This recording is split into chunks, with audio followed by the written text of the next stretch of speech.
이상 기후에 대해서 네. 1년 동안에 남원시에 와서 이제 하시면서 보면 지금 우리도 우기와 건기로 이렇게 나눠지는 것 같거든요.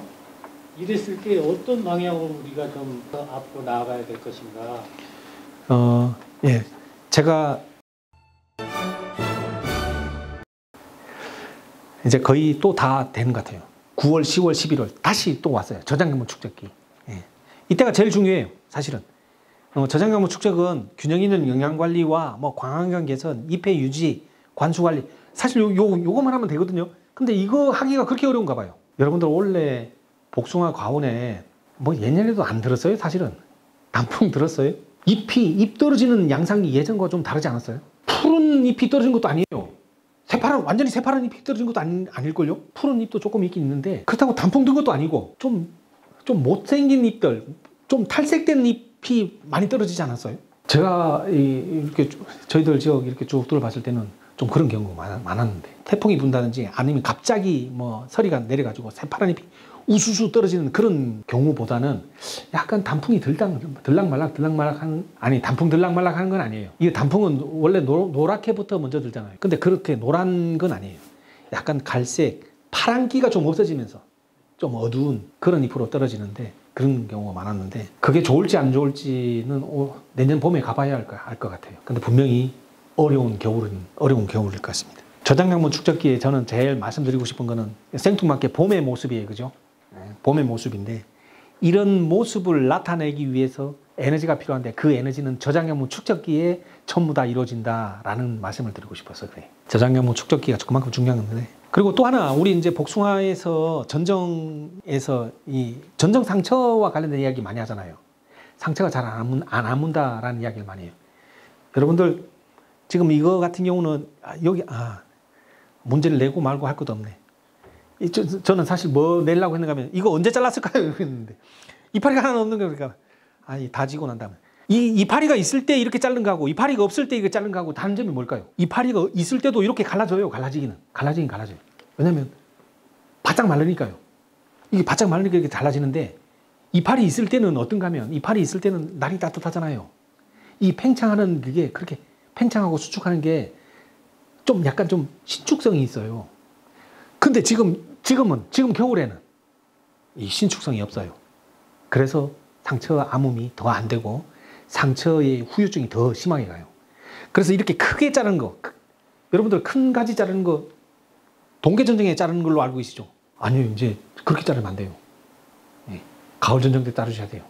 가을 전쟁 때 이렇게 굵은 거 자르셔야지, 그래야 상처가 빨리 아물어요. 이제는 복숭아 나무의 생태 그 리듬이 바뀌었다니까요.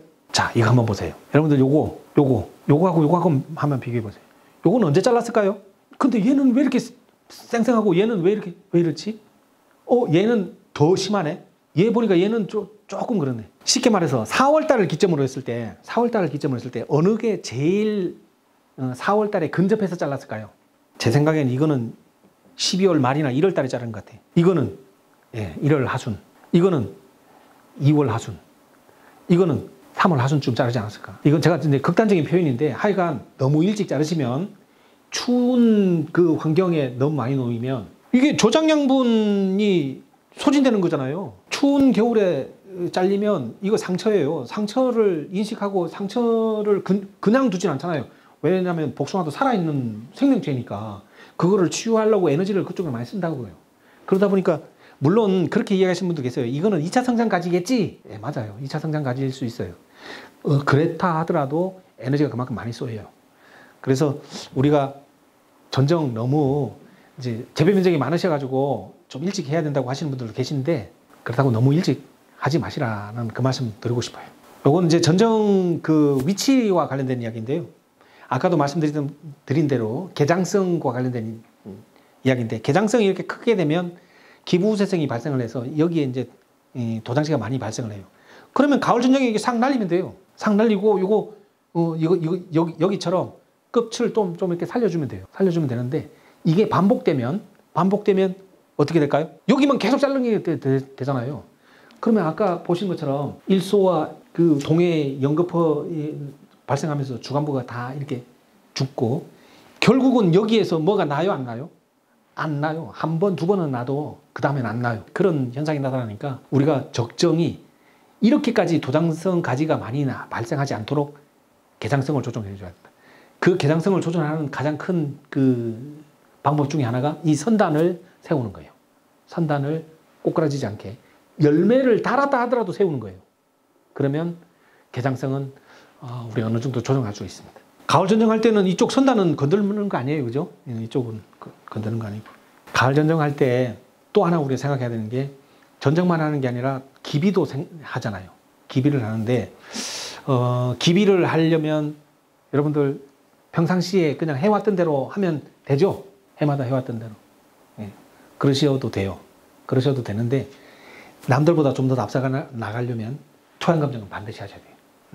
토양검정을 하셔가지고 그 토양검정에서 이야기하는 12처방서대로 이대로 그대로 하라는 말씀은 아니에요. 이걸 참고해서 그리고 여러분들 과원의 복숭아 나무의 성장 그 여러분들 1년 내내 지켜보셨잖아요. 그거를 같이 해서 이렇게 하셔야 되는데 어쨌든 토양검정을 반드시 하셔야 된다라는 그 말씀을 드리고 싶고 그 중에서도 기왕 토양검정 이렇게 하시는 그런 상황에서 토양 pH와 관련된 부분을 좀 여러분들 관심 있게 보시라.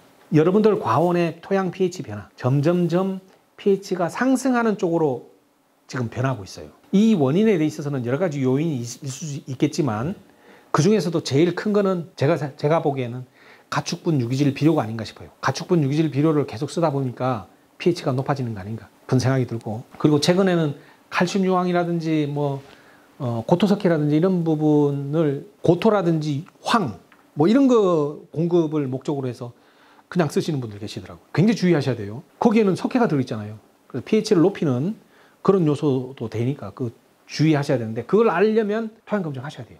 그전에는 알기 어려우실걸요, 여러분들. 우리가 이제 기비를 하는데 기비하는 여러 가지 소재 중에서 가장 대표적인 가축분 유기질 비료가 아닌가 싶은데 우리가 이제 우분, 돈분, 개분 이걸 뭐 어떤 걸 쓰고 어떤 걸 쓰지 말라는 말은 아니에요. 다 적절히 쓰면 되는데 다만 이게 누적되는 양이 상당히 크다. 쉽게 말해서 요거는 뭔가 하면 그 매년 1톤씩 시비했을 때 1톤씩 시비했을 때 그 1톤 시비 결과로 나타나는 질소의 함량이에요. 질소의 함량인데 보면 누적되는 함량이 이렇게 많다.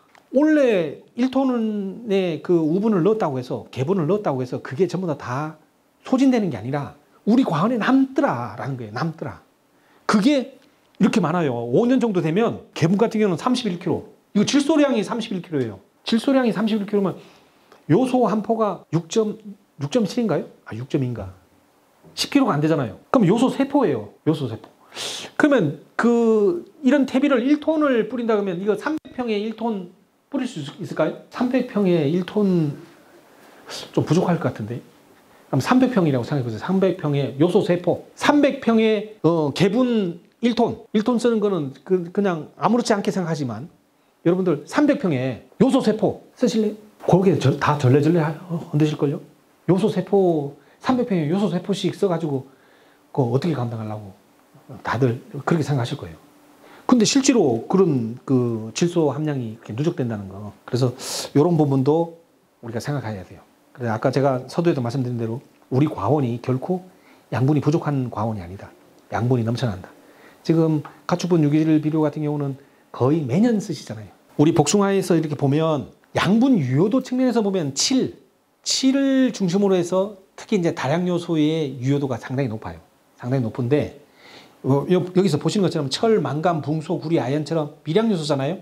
이런 미량 요소는 보면 5에서 6 정도의 이 범위가 유효도가 높단 말이에요. 그래서 우리 복숭아에서 품질을 좌우하는 어떤 그런 부분에 있어서 미량 요소의 역할이 굉장히 큰데 이 부분이 pH가 높아지면 높아질수록 유효도가 떨어지는 거예요. 그러면 결국 좋은 복숭아를 생산하는 그런 환경이 안 만들어진다라는 거죠.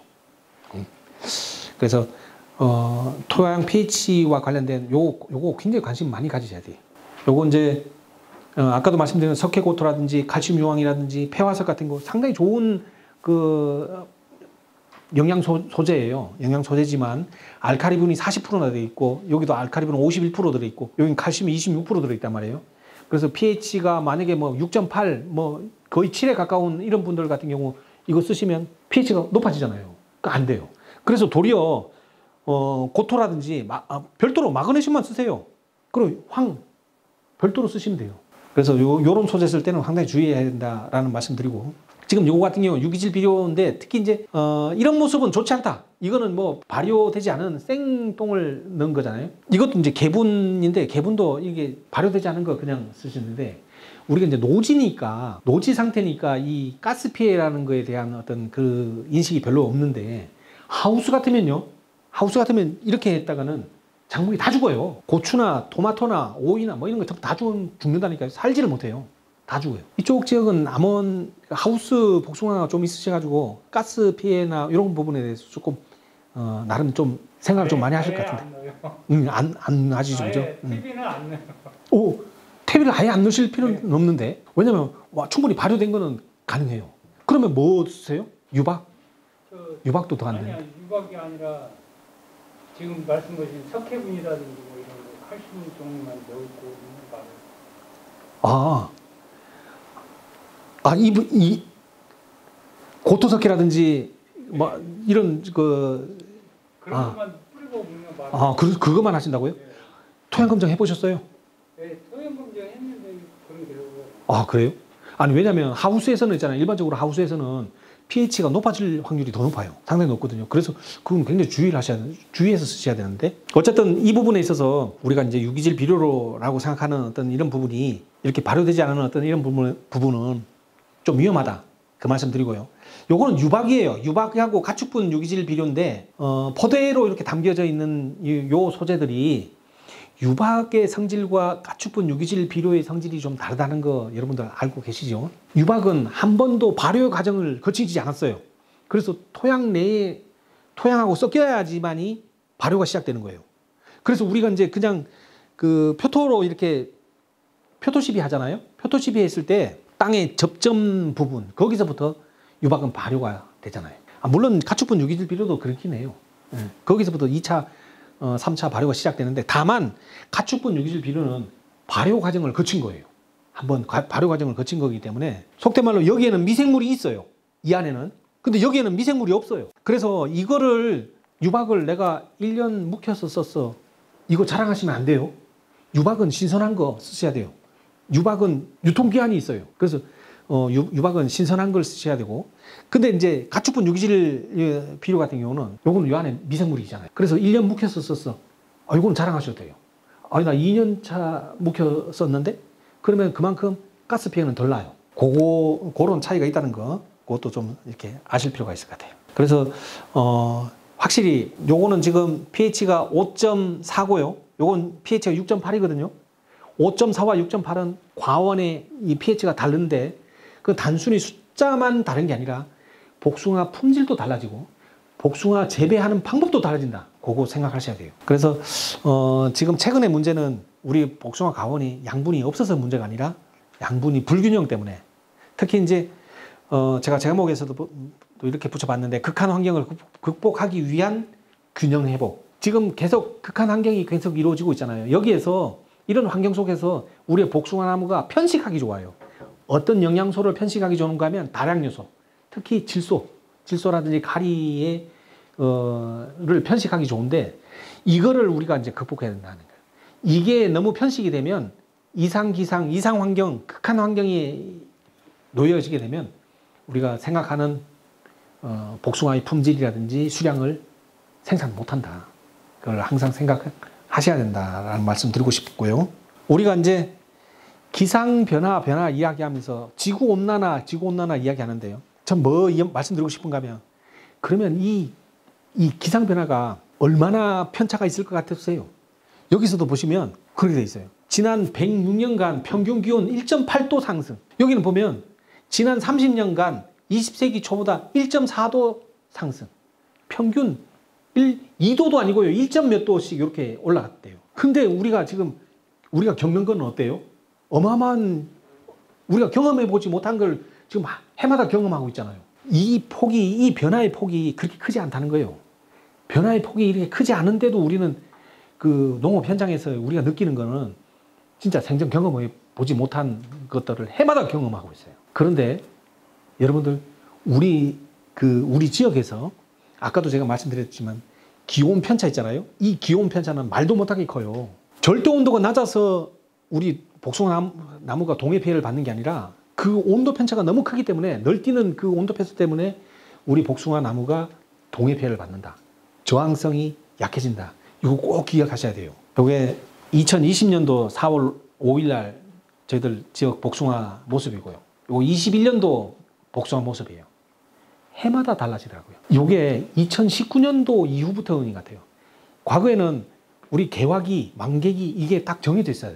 근데 보지도 않고 그때쯤은 이렇게 생각하는데 여러분들 지금 이렇게 달라지면 우리가 작업이 달라져야 되잖아요. 그죠? 석회 보르텍 치는 시기가 달라져야 되고 석회 융합체 치는 시기가 달라져야 되잖아요. 완전히 달라져야 돼요. 이게 지금 2021년도 같으면은 이때 아무것도 못해요. 그죠? 지금 20년도 4월 5일 이때도 이거 지금 치는데 이거 석회 보르텍이나 융합체 치는데 이거 될까 안 될까 이거 센터에 전화해보고 해야겠다. 이런 생각 들 정도잖아요. 이게 해마다 이렇게 우리가 경험해보지 못한 어떤 그런 그 모습들, 그런 환경을 연출하는데 그게 그 요인들이 결코 큰 어마어마한 편차는 아니다. 이제 거의 다 되는 것 같아요. 이거 제가 여러분들한테 자랑하려고요. 여러분들, 예, 제가 지난 1년 동안 유튜브를 통해서 여러분들 이렇게 만나 뵙고 여러분 이렇게 하다 보니까 제가 연예인 아닌 연예인이 버렸어요. 전국에서 저 남원시 유튜브가 이렇게 그 파워가 있는 줄 몰랐어요. 전국에 이렇게 가보면 저는 잘 모르잖아요. 근데 이제 그분들은 이제 저를 유튜브로 이제 보니까 유튜브로 봤다고 이야기하시는 분들이 엄청 많으시더라고요. 그래서 남원시 농업기술센터 유튜브 감사드리고요. 그런 의미에서 제가 이 남원에다가 고향사랑 기부지 아시죠? 예, 제가 기부를 했어요. 많은 돈은 못하고 예, 제가 제 자랑입니다. 제가 이렇게 오늘 여러분들과 같이 여기서 보시는 것처럼 이상기상이라는 거는 이제 일상화 이상이라는 말 자체가 이제 의미가 없는 것 같아요. 이제 항상 이렇게 변화하는 환경에서 우리가 이제 일단 복숭아 나무를 잘 키우셔야 돼요. 잘 키우시고, 그리고 우리가 이제 이런 환경 속에서 우리가 이제 기존에 우리가 가져왔던 어떤 그런 인식들, 이런 거를 조금 약간 좀 틀어서 한번 우리가 생각해 보자 하는 어떤 그런 이야기를 제가 지금까지 이렇게 드렸던 것 같은데 좀 유익한 그런 내용이었으면 싶습니다. 제가 이렇게 해서 강의를 마치고 싶은데 어떠세요? 혹시 질문 있으세요? 없으시죠? 이상 기후에 대해서 네. 1년 동안에 남원시에 와서 이제 하시면서 보면 지금 우리도 우기와 건기로 이렇게 나눠지는 것 같거든요. 이랬을 때 어떤 방향으로 우리가 좀 나아서 앞으로 나아가야 될 것인가? 예. 제가 그 교육 서두에 우리 복숭아 행복했을까? 라고 시작했잖아요. 이게 이 관점으로 가야 될 것 같아요. 우리가 지금까지는 다수학, 고품질 다수학 이 관점으로 갔잖아요. 그건 누구를 위한 거예요? 전적으로 우리 행복하려고 그랬던 거예요. 생산하시는 여러분들 행복하려고 했는데 이제는 나무가 행복한지 안 한지를 봐야 되지 않을까. 지금 이런 그 이상과 관련된 어떤 이런 부분이 사실 지금까지 우리가 손 놓고 있었던 거 아니에요. 지금까지 여러분들이 해왔던 그 방법 맞아요. 괜찮은데 그게 굉장히 유효했고 필요했고 효과도 있었어요. 근데 거기에 조금 더 한번 가미를 해보자. 우리 복숭아 행복했을까를 좀 가미해보자 라는 거예요. 그러다 보니까 제가 아까도 말씀드린 대로 우리 착과량이 괜찮나?